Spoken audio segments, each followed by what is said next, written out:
नमस्कार, जय हिंद, राम राम।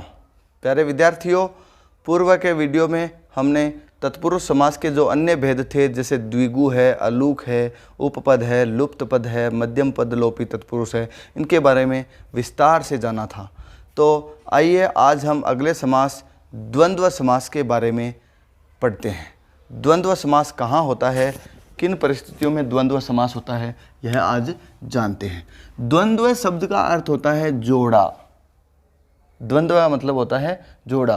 तो यहाँ इस द्वंद्व समास में क्या होता है, दो अलग अलग वस्तुएं हैं, उनका एक जोड़ा प्रकट होता है और इसके साथ ही दोनों ही पद प्रधान होते हैं। उभय क्या होता है, उभय पद प्रधान। द्वंद्व समास है, इसमें क्या होता है, दोनों ही पद है उनकी प्रधानता होती है। जैसे परिवार में होता है ना, पति और पत्नी दोनों ही मिले जुले काम कर लेते हैं, ठीक। इसी प्रकार से द्वंद्व समास है, इसमें भी कोई एक पद प्रधान नहीं होकर के दोनों ही प्रधान होते हैं। इसके अलावा इस समास की दूसरी विशेषता है, च का लोप रहता है।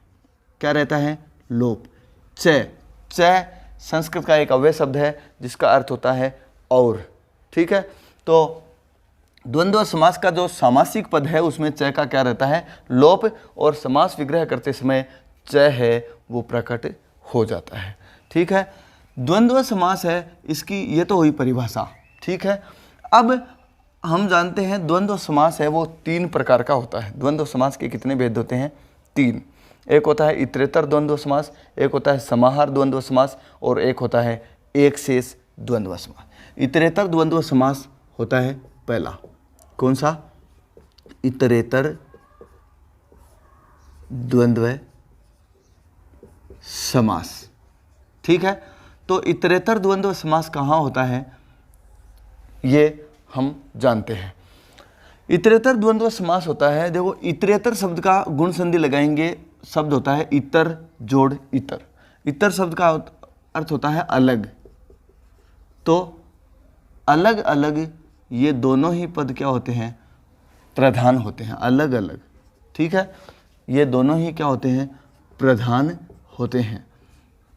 और इसके अलावा ये जितने पद हैं उन सभी पदों की वचन के अनुसार अंत में वचन प्रकट हो जाता है ना। जैसे मान लो दो पद हैं तो द्विवचन आ जाएगा, और तीन या तीन से अधिक है तो बहुवचन आएगा।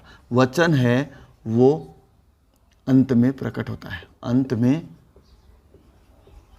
प्रकट होता है, ठीक है। तो आइए इतरेतर द्वंद्व समास के जो उदाहरण है उनको देखते हैं। सबसे पहला उदाहरण आता है राम लक्ष्मणौ। उदाहरण क्या आता है, राम लक्ष्मणौ। शब्द है राम लक्ष्मणौ, तो समास विग्रह करेंगे क्या हो जाएगा, राम है च लक्ष्मण है च, ठीक है। राम है च लक्ष्मण च, और ये समास का नाम हो जाएगा द्वंद्व समास, ठीक है। यहाँ क्या हो रहा है, देखो वचन प्रकट हो रहा है, राम और लक्ष्मण दो हैं इसलिए औ आ रहा है, लक्ष्मण औ, ठीक है। दोनों को अलग अलग लिख दिया और दोनों के मध्य च का प्रादुर्भाव हो गया या च प्रकट हो गया, ठीक है। राम च लक्ष्मण च या रामश्च लक्ष्मणश्च ऐसे भी कर सकते हैं। ऐसे ही शब्द आता है सुरासुरौ।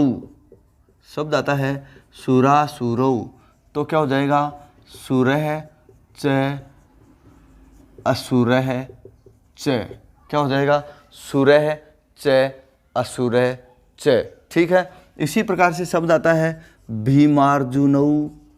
भीमार्जुनौ क्या हो जाएगा, भीम है या भीमश्च। यहाँ देखो सत्व विसर्ग संधि जो हमने पढ़ी थी वो भी लागू हो सकती है, और शब्द ऐसे लिखा जा सकता है भीमश्च अर्जुनश्च, ठीक है। भीमश्च अर्जुनश्च, इस प्रकार का समास विग्रह भी हो सकता है। इसी प्रकार से और शब्द आता है वाणी विनायकौ। शब्द आता है वाणी विनायकौ। वाणी विनायकौ शब्द का समास विग्रह क्या हो जाएगा, वाणी च विनायक च, इस प्रकार का समास विग्रह हो जाएगा। इसी प्रकार से और हम शब्द लेते हैं, जैसे शब्द आता है पार्वती परमेश्वरौ, पार्वती परमेश्वरौ। तो पार्वती परमेश्वरौ शब्द में भी कौन सा समास होगा? हाँ बिल्कुल, इतरेतर द्वंद्व समास होगा। पार्वती च परमेश्वरः च। ठीक है, कहने का मतलब है कि इस दो या अधिक जितने भी पद हैं उनके अनुसार उनका वचन प्रकट होता है, और दोनों को विग्रह करते समय मध्य च लिखते हुए अलग अलग लिख देते हैं। और एक जैसे बहुवचन का भी उदाहरण लेते हैं। शब्द आता है धर्मार्थ काम मोक्षाः। शब्द आता है धर्मार्थ काम मोक्षाः। इसका समास विग्रह क्या हो जाएगा? धर्मः च अर्थः च कामः च मोक्षः च, है ना। या सत्व विसर्ग संधि लगा करके बोलेंगे तो धर्मश्च अर्थश्च कामश्च मोक्षश्च। ठीक है, इसी प्रकार से एक उदाहरण और लेते हैं हम। शब्द आता है सीता रमे। बताओ देखें, सीता रमे शब्द में कौन सा समास है? बिल्कुल द्वंद्व समास होगा, और समास विग्रह करेंगे तो क्या हो जाएगा? सीता, स्त्रीलिंग है दोनों, सीता च रमा च, राम नहीं है यहाँ, सीता च रमा च, सीता रामऊ इस प्रकार होता तो सीता च राम है च हो जाता, लेकिन यहाँ सीता रमे है, इसका मतलब सीता च रमा च। ठीक है, तो मैं आशा करता हूँ कि इतरेतर द्वंद्व समास के उदाहरण आपको समझ में आए होंगे। आप स्क्रीनशॉट ले सकते हैं। इसके बाद अगला जो समाहार द्वंद्व समास है वो पढ़ेंगे। समाहार द्वंद्व समास में क्या होता है? समाहार द्वंद्व समास में इतरेतर की तरह वचन प्रकट नहीं होता है। तो फिर आप कहोगे कि क्या होता है? इसमें क्या होता है? समाहार द्वंद्व समास में, समाहार द्वंद्व समास में होता है समूह है। इसके जैसा कि नाम से ही पता लग रहा है क्या हो रहा है, बिल्कुल समूह प्रकट होता है। क्या प्रकट होता है? समूह, है ना। शब्द का है वो समूह है, वो प्रकट होता है। और इससे बनने वाले शब्द हमेशा क्या होते हैं? नपुंसकलिंग एक वचन में होते हैं। नपुंसकलिंग में और एक वचन में हमेशा इसके पद होते हैं। ठीक है, पद दोनों ही प्रधान होते हैं, किंतु एक समूह विशेष को प्रकट करते हैं, वो समूह विशेष के बारे में बताते हैं। ठीक है, आइए हम शब्द देखते हैं। शब्द आता है पाणी पादम। शब्द आ जाता है पाणी पादम। तो देखो यहाँ नपुंसकलिंग में शब्द प्रकट हो रहा है हमारे एक वचन में। ठीक है, समूह प्रकट हो रहा है, तो क्या हो जाएगा इसका? पाणी च पादौ च। फिर ये हो गया, और पाणी ये भी दो हैं और पादौ ये भी दो हैं, तो तेसाम समाहार है, इस प्रकार का शब्द लिख दिया जाता है। तेसाम समाहार है। ठीक है, ये समास विग्रह हो गया। यानी यहाँ पर पाणी यानी हाथ और पादौ यानी पैर, हाथों और पैरों का समूह है ना। तो हाथों और पैरों का, तेसाम यानी उनका, उन सभी का समूह है। ये हो गया इसका समास विग्रह। इसी प्रकार शब्द आता है अहिनकुलम। अहिनकुलम, तो अहि यानी होता है सर्प और नकुल यानी नेवला, दोनों में आपस में घोर शत्रुता होती है। तो ये क्या हो जाएगा इसका? अह्यः च नकुलाः च, यानी बहुत सारे सर्प और बहुत सारे नेवले, तेसाम समाहार है, इस प्रकार का ये शब्द हो जाएगा। ठीक है, तेसाम यहाँ अनुस्वार है। ठीक है, इसी प्रकार से शब्द आता है काकोलूकम। काकोलूकम, कौवे और उल्लू इनकी भी शत्रुता होती है, तो क्या हो जाएगा? काकाः च उलूकाः च तेषां समाहारः। ठीक है, क्या हो जाएगा? काकाः च उलूकाः च तेषां समाहारः, उन सभी का समूह है। इसी प्रकार शब्द आता है यूकालिक्सम। शब्द आ जाता है यूकालिक्सम। यूका यानी होता है जूं और लिक्सम यानी होता है लीख। जैसे सिर में जो जूं और लीख पड़ जाती है ना, उन्हीं की बात चल रही है। यूका, तो इसका समास वगैरह करेंगे यूकाः च लिक्साः च, फिर आगे आ जाएगा तेषां समाहारः। ठीक है, जुओं और लिखों का समूह है। बहुत सारे किसी के सिर में जुएं और लिखें हों तो कह देंगे यूकालिक्सम, जुओं और लिखों को समूह है। इसी प्रकार से शब्द आता है गो व्याघ्रम। गो व्याघ्रम, गाय और व्याघ्र इनका भी आपस में वैर भाव होता है, तो क्या हो जाएगा? गावः च हाँ बिल्कुल, गो व्याघ्रम आपस में क्या होता है इनका? हाँ, व्याघ्र च। ठीक है, तयो समाहारः हो जाएगा, तयो समाहारः। अब आप कहोगे कि यहाँ तयो क्यों आया? बिल्कुल, गावः है और व्याघ्र है, यहाँ एक वचन में आ रहा है। ठीक है, तो यहाँ तयो समाहारः, इस प्रकार से एक और एक मिलकर दो ही हुए ना। यहाँ है ना तेषां कब आएगा? जब बहुवचन हो और द्विवचन हो। एक वचन तो होगा ही नहीं, क्योंकि द्वंद्व दो पद होते हैं समास में।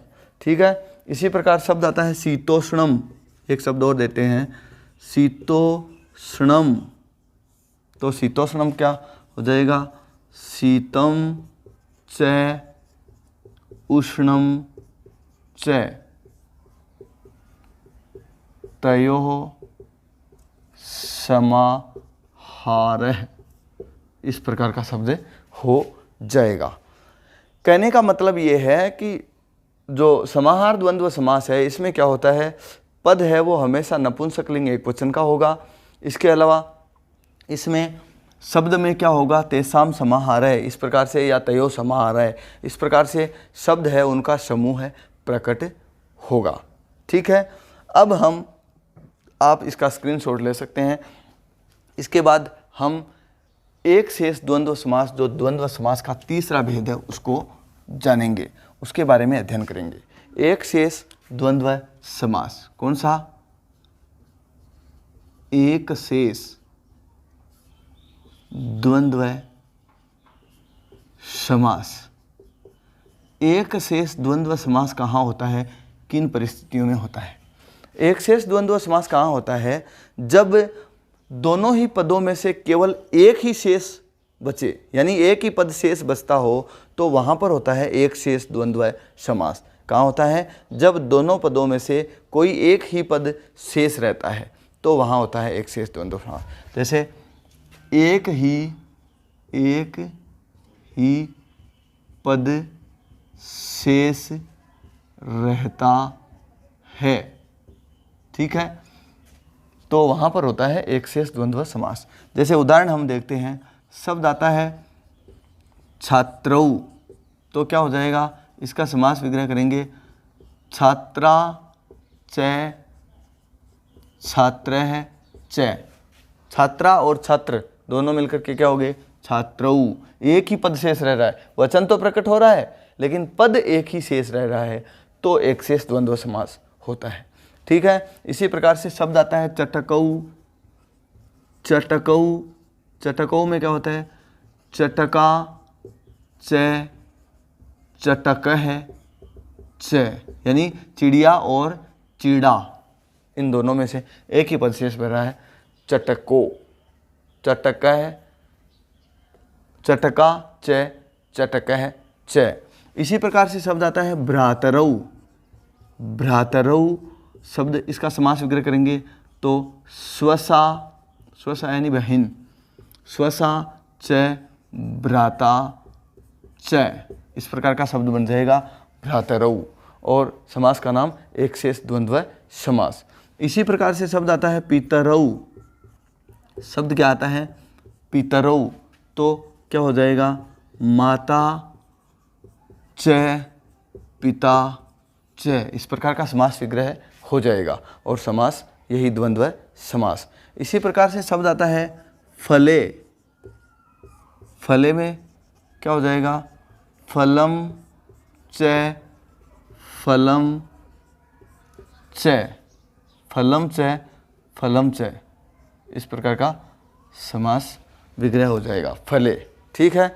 इसी प्रकार से शब्द आता है ब्राह्मणौ, ब्राह्मणौ, तो ब्राह्मणौ पद में एक शेष द्वंद्व समास है और समास विग्रह क्या हो जाएगा, ब्राह्मणी च ब्राह्मणः च, ब्राह्मणी च ब्राह्मणः च। ठीक है। इसी प्रकार से एक शब्द हम और लेते हैं, शब्द आता है काकौ, शब्द आता है काकौ, तो क्या हो जाएगा, काकी च काकः च, काकी अर्थात कोए की धर्मपत्नी, कौवी। ठीक है ना, वो काकी वो नहीं है अंकल वाली, ये है काकी यानी कौवी और काकः यानी कोआ, तो ये दोनों हैं। इसी प्रकार से एक शब्द और लेते हैं हम रामाह, रामाह शब्द का समास विग्रह करेंगे तो क्या हो जाएगा, रामः च रामः च रामः च, इस प्रकार से देखो रामाह बहुवचन है, इसका मतलब इसको 3 बार दिखाना है कम से कम, ज़्यादा बार भी हो सकता 4 बार 5 6, यानी बहुवचन का मतलब है 3 या 3 से अधिक। तो कहने का मतलब है एक शेष द्वंद्व समास में क्या होता है, दोनों या तीनों पदों में से एक ही पद शेष रहता है और समास विग्रह करते समय प्रत्येक पद को अलग अलग लिखते हुए क्या कर देते हैं, उनके मध्य च लिख देते हैं। ठीक है।